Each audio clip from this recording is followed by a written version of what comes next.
think I was supposed to talk about my new book, which is called Blink, and it's about snap judgments and first impressions. And it comes out in January, and I hope you all buy it in triplicate. But I was thinking about this, and I realized that that although my new book makes me happy, and I think will make my mother happy, it's not really about happiness.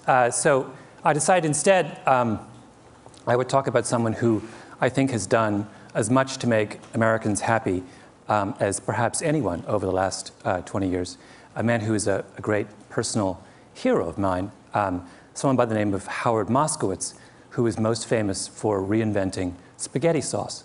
Howard's about this high, and he's round, and he's in his 60s, and he has big, huge glasses and thinning gray hair, and he has a kind of wonderful exuberance and vitality, and he has a parrot, and he loves the opera, and he's a great aficionado of medieval history. And he, by profession, he's a psychophysicist. Now, I should tell you that I have no idea what psychophysics is, although at some point in my life, I dated a girl for 2 years who was getting her doctorate in psychophysics. We should tell you something about that relationship. But Howard, as far as I know, psychophysics is about measuring things. And Howard is very interested in measuring things. And he graduated with his doctorate from Harvard, and he set up a little consulting shop in White Plains, New York. And one of his first clients was, this is many years ago, back in the early 70s, one of his first clients was Pepsi. And Pepsi came to Howard and they said, you know, there's this new thing called aspartame, and we would like to make Diet Pepsi. And we'd like you to figure out how much aspartame we should put in each can of Diet Pepsi in order to have the perfect drink. Right? Now that sounds like an incredibly straightforward question to answer. And that's what Howard thought. Because Pepsi told him, look, we're working with a band between 8 and 12%. Anything below 8% sweetness is not sweet enough. Anything above 12% sweetness is too sweet. We want to know what's the sweet spot between 8 and 12. Now, if I gave you this problem to do, you would all say, it's very simple. What we do is we make up a big experimental batch of Pepsi at every degree of sweetness, 8%, 8.1, 8.2, 8.3, all the way up to 12. And we try this out with thousands of people, and we plot the results on a curve, and we take the most popular concentration, right? Really simple. Howard does the experiment, and he gets the data back, and he plots it on a curve, and all of a sudden he realizes it's not a nice bell curve. In fact, the data doesn't make any sense. It's a mess. It's all over the place, right? Now, most people in that business, in the world of testing food and such, are not dismayed when the data comes back a mess. They think, well, you know, figuring out what people think about cola is not that easy. You know, maybe we made an error somewhere along the way. You know, let's just make an educated guess, and they simply point and they go for 10%, right in the middle. Howard is not so easily placated. Howard is a man of a certain degree of intellectual standards, and this was not good enough for him, and this question bedeviled him for years. And he would think it through and say, what was wrong? Why could we not make sense of this experiment with Diet Pepsi? And one day he was sitting in a diner in White Plains about to go, trying to dream up some work for Nescafe. And suddenly, like a bolt of lightning, the answer came to him. And that is that when they analyzed the Diet Pepsi data, they were asking the wrong question. They were looking for the perfect Pepsi, and they should have been looking for the perfect Pepsis.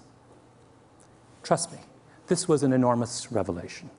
This was one of the most brilliant breakthroughs in all of food science. And Howard immediately went on the road, and he would go to conferences around the country, and he would stand up and he would say, you have been looking for the perfect Pepsi. You're wrong. You should be looking for the perfect Pepsis. And people would look at him with a blank look, and they would say, what are you talking about? It's craziness. And they would say, you know, move, next. Try to get business, nobody would hire him. He was obsessed, though, and he talked about it and talked about it and talked about it.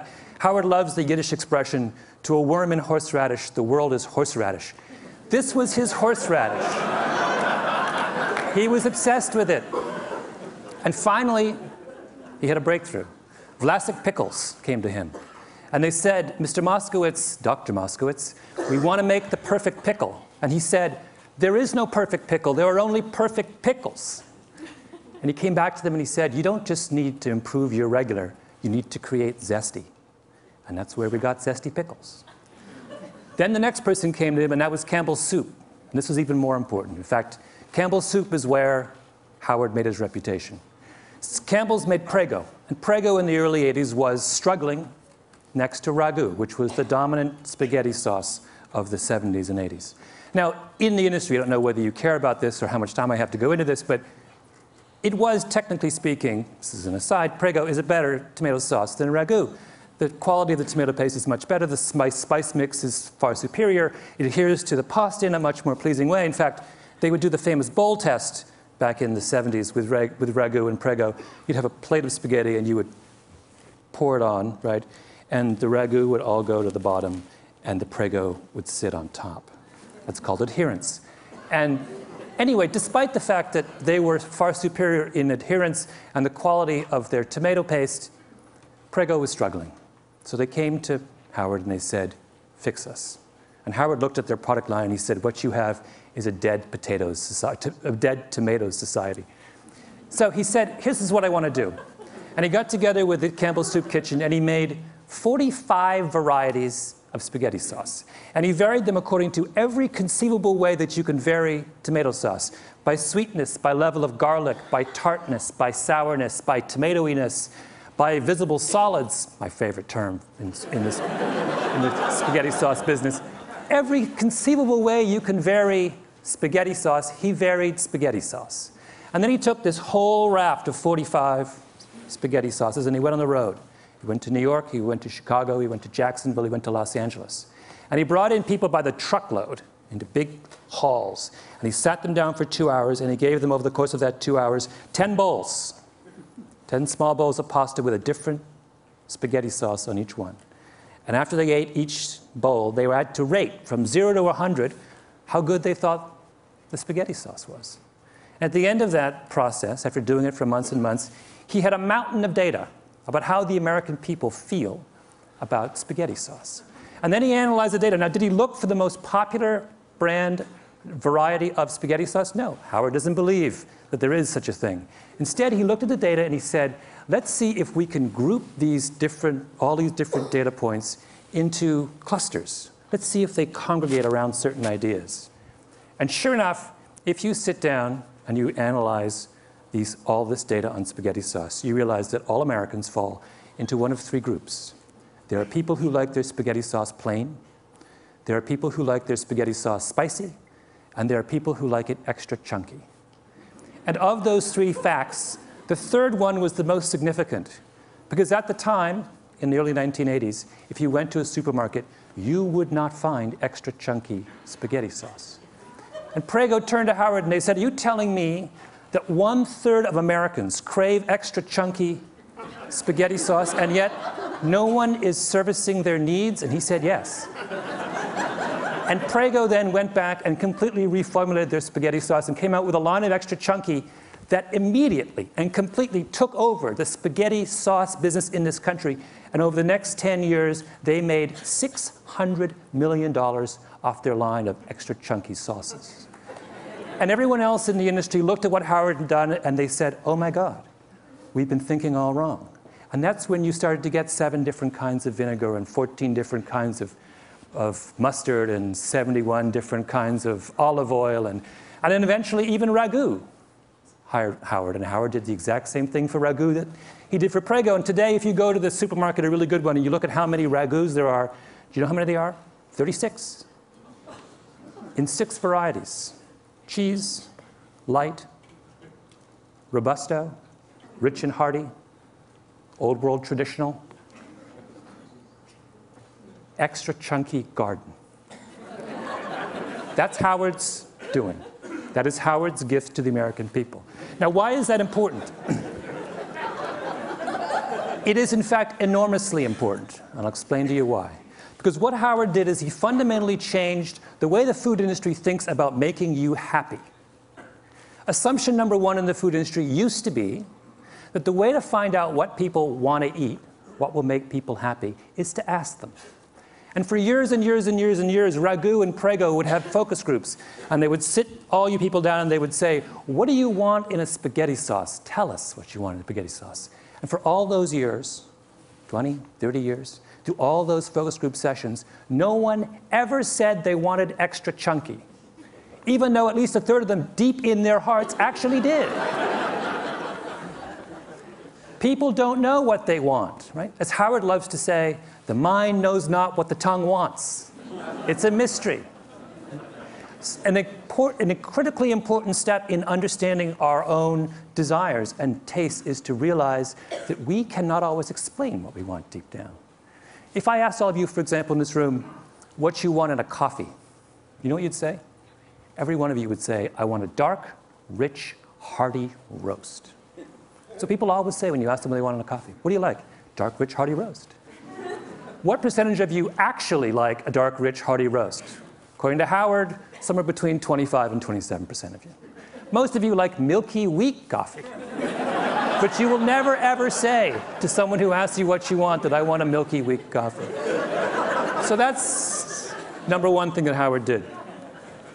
Number two thing that Howard did is he made us realize, it's another very critical point, he made us realize in the importance of what he likes to call horizontal segmentation. Why is this critical? It's critical because this is the way the food industry thought before Howard, right? What were they obsessed with in the early 80s? They were obsessed with mustard.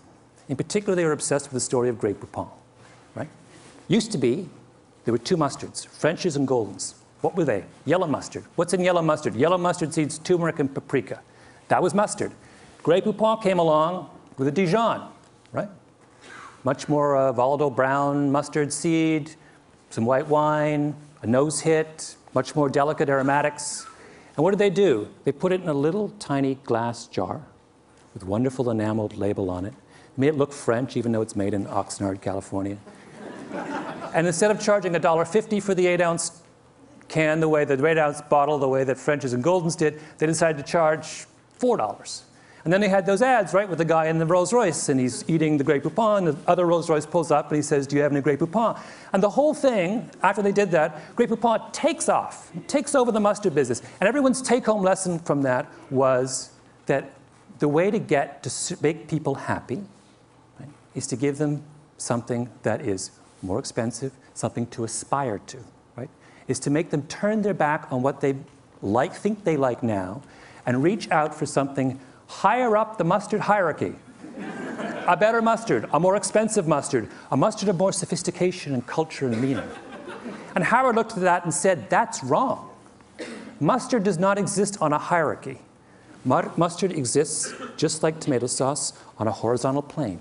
There is no good mustard or bad mustard. There is no perfect mustard or imperfect mustard.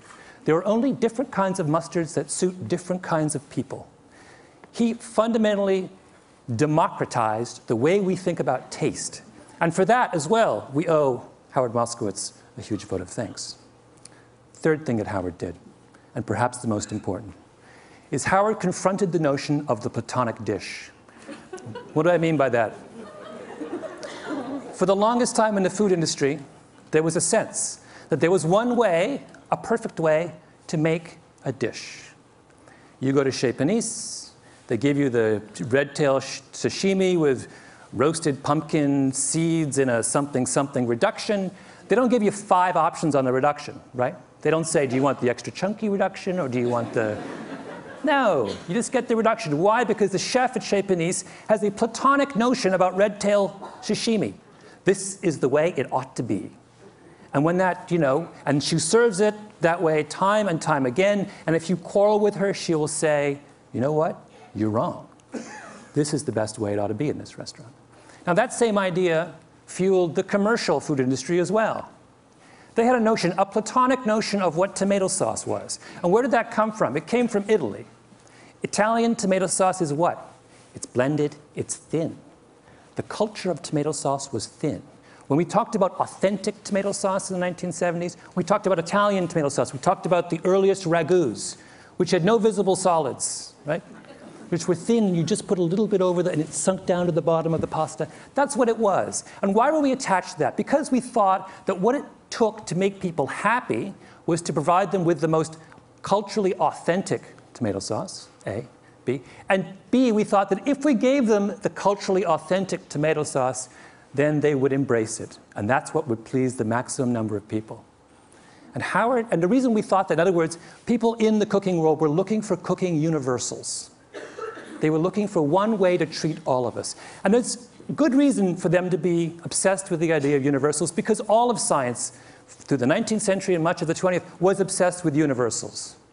Psychologists, medical scientists, economists were all interested in finding out the rules that govern the way all of us behave. But that changed, right? What is the great revolution in science of the last 10, 15 years? It is the movement from the search for universals to the understanding of variability. Now in medical science, we don't want to know just how cancer works. We want to know how your cancer is different from my cancer. I guess my cancer is different from your cancer. We're interested in, genetics has opened the door to the study of human variability. What Howard Moskowitz was doing was saying, this same revolution needs to happen in the world of tomato sauce. And for that, we owe him a great vote of thanks. I'll give you one last illustration of variability. And that is, Howard not only believed that, but he took it a second step, which was to say that when we pursue universal principles in food, we aren't just making an error, we are actually doing ourselves a massive disservice. And the example he used was coffee. And coffee is something he did a lot of work with Nescafé. If I were to ask all of you to try and come up with a brand of coffee, a type of coffee, a brew, that made all of you happy, and then I ask you to rate that coffee, the average score in this room for coffee would be about 60 on a scale of 0 to 100.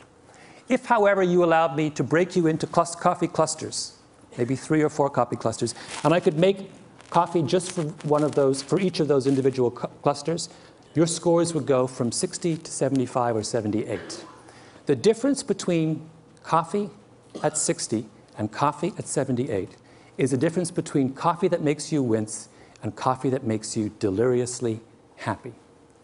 That is the final and I think most beautiful lesson of Howard Moskowitz, that in embracing the diversity of human beings, we will find a sure way to true happiness. Thank you.